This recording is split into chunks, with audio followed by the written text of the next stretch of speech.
सुबह बिस्तर पर लेटे लेटे या बैठकर 7 दिन लगातार इन शब्दों का उच्चारण करते हैं तो उसी समय आपकी इच्छा पूरी। इच्छा आपकी कैसी भी हो, आपकी इच्छा पूरी हो। अब ये समय जो इसका प्रयोग आपको करना है वो कब करना है? ब्रह्म मुहूर्त में करना है। ब्रह्म मुहूर्त के बारे में बहुत कुछ बताया जा चुका है, कई एक वीडियो भी डाले जा चुके हैं, फिर भी मैं सरसरी तौर पर आपको कुछ बताना चाहता हूं। कृपया ध्यान पूर्वक सुनिए। चैनल पर पहली बार आए हैं तो इसे सब्सक्राइब जरूर कर लीजिए, जरूर कर लीजिए। फिर आप धारा प्रवाह में बह करके इसे भूल जाते हैं और फिर सब्सक्राइब नहीं करते। कर लीजिए। इस तरह की वीडियो पाने के लिए आपको सब्सक्राइब जरूर करना चाहिए। वीडियो अच्छा लगे तो इसे लाइक भी कर देना। तो मित्रों, शास्त्रों के अनुसार अगर देखा जाए तो इसको हम समय को, रात्रि के समय को 4 भागों में बांटते हैं। पहला समय रुद्र काल माना जाता है। रुद्र काल, रुद्र का समय वो होता है 6 से 9 तक, शाम 6 से 9 तक। दूसरा होता है राक्षस काल, ये होता है 9 से 12 तक। और तीसरा काल होता है गंधर्व काल, जो 12 से 3 तक का समय माना गया है रात्रि के। और चौथा समय होता है वो होता है मनोहर काल। चौथा काल जो है अंतिम पहर माना जाता है रात्रि का, और इसी के अंतर्गत ब्रह्म मुहूर्त आता है। ये कंसेप्ट क्लियर हुआ। ब्रह्म मुहूर्त का मतलब होता है ब्रह्मा का मुहूर्त, ईश्वर का मुहूर्त, ब्रह्म का मुहूर्त, उनका समय, देवताओं का समय। सरल भाषा में समझ लीजिए। ब्रह्म मुहूर्त में दैवी शक्तियां, ब्रह्मांड की दैवी शक्तियां हमारे पास में सबसे नजदीक होती है। दूसरा, जो प्राणवायु है उसकी मात्रा बढ़ जाती है। रात्रि में ओस पड़ती है तो जो गंदगी है वो जमीन पे पहुंच जाती है, वहां चिपक जाती है और शुद्ध प्राणवायु हमको मिलने लगती है। इस समय यदि आप जागरण कर लेते हैं, और यह प्रयोग इसी समय का है, 4:24 से लेकर के 6 तक के बीच का समय जो है, यहां इस समय में आप इस प्रयोग को कर सकते हैं, तभी यह फलदायी होगा।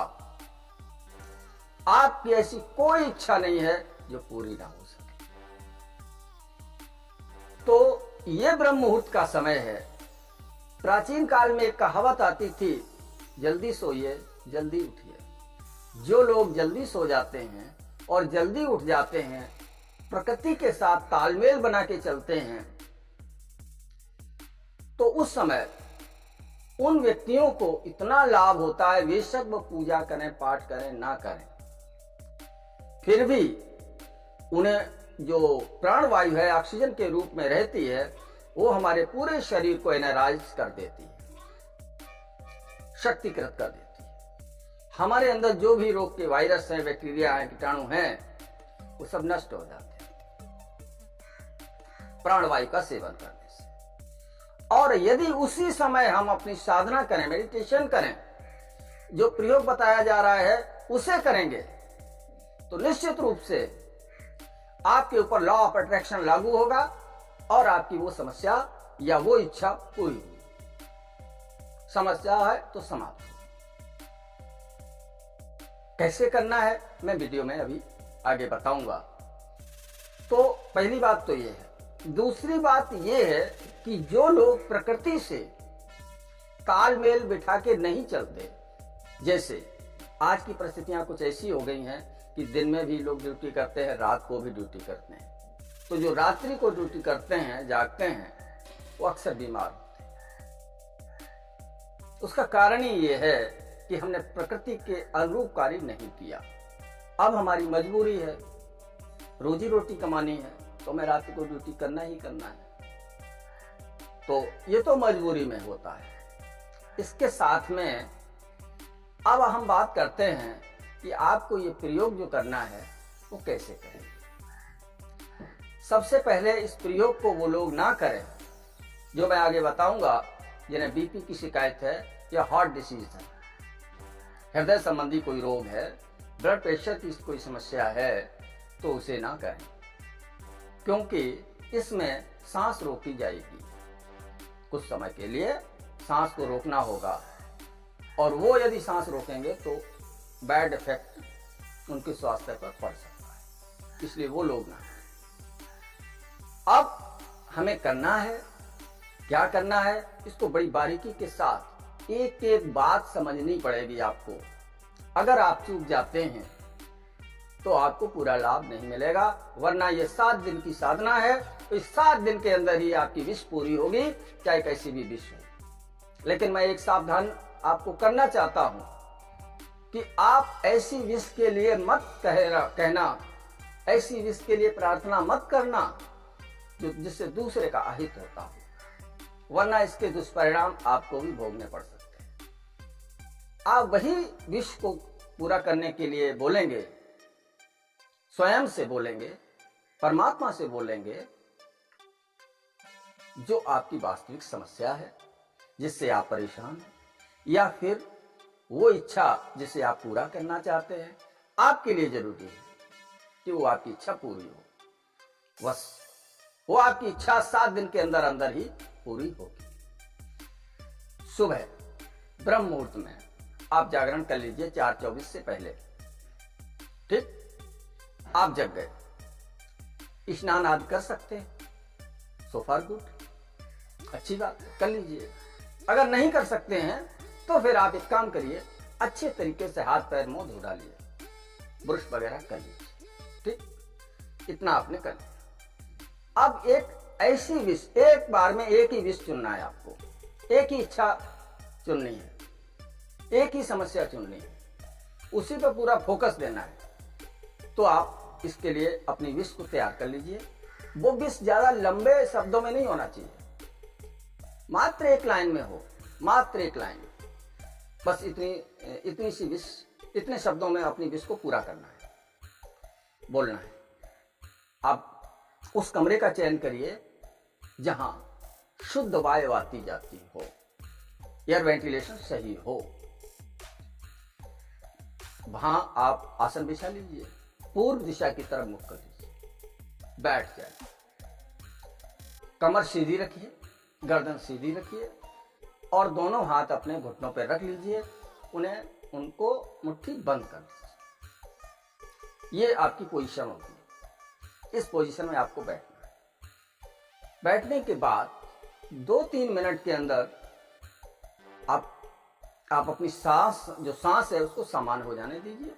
फिर एक गहरी सांस लीजिए, एक सांस को इनहेल कीजिए, खींचिए ऊपर, और खींचने के बाद वो जो आपकी विश है उसे आप बोलना शुरू कीजिए। एक बार बोल सकते हैं, 2 बार बोल सकते हैं, जितनी देर आप सांस को अंदर रोकेंगे उतने ही बीच में उसको विश को बोलना है। ठीक है, आगे मैं इसके साइंस बताऊंगा, इसका किस सिद्धांत पे ये काम करेगी, कैसे आपकी इच्छा पूरी होगी, पहले विधि समझ लीजिए। तो आपने बोल दिया। अब जब आपको लगे कि अब इससे अधिक सांस मैं नहीं रोक सकता, तो मुंह से सांस निकालिए। लेना किससे है सांस को? नाक से लेना है। निकालना किससे है? मुंह से निकालना है। इस बात पे गौर, ध्यान रखना अपना। ठीक, फिर कीजिए, फिर वो बोलिए अपनी विश, और कहां ध्यान आपको उस समय करना है? आज्ञा चक्र। ये जो आज्ञा चक्र है, जहां हम तिलक लगाते हैं, यहां पे आपको ध्यान रखना है।